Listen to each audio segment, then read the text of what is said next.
living will, not to be confused with a last will, applies while you're still alive.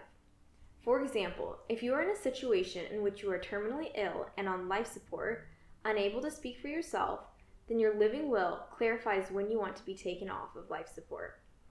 Whether you want to stay on life support for 3 days or 10, the living will states your desires and alleviates the pressure on your loved ones having to decide when it is time to let you go.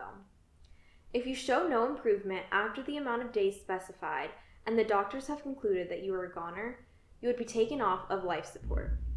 This helps to prevent family conflict between family members who may disagree about how long you should stay on life support.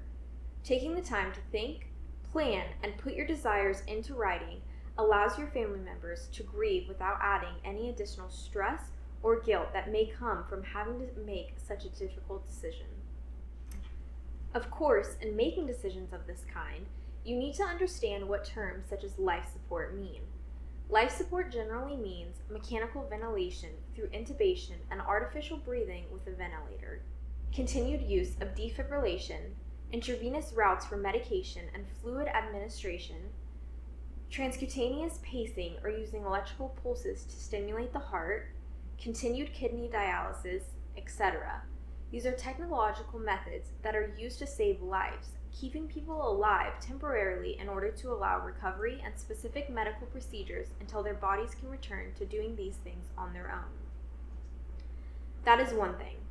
But these are also technological methods that are sometimes maintained when there is no recovery and there is no return to consciousness. In truth, the reasons many family members decide to keep their loved ones hooked up to machines indefinitely is because they reason that they can't be sure, that maybe against all the odds and doctors' opinions, their loved ones might still recover if they wait just a little longer. In the state of California, there is no law mandating a specific duration for how long someone should or should not be kept on life support. Generally, either A, you decide in your written living will, B, your designated agent or family member decides, or C, absent an agent, the hospital decides. You can see then how written instructions can be so very important.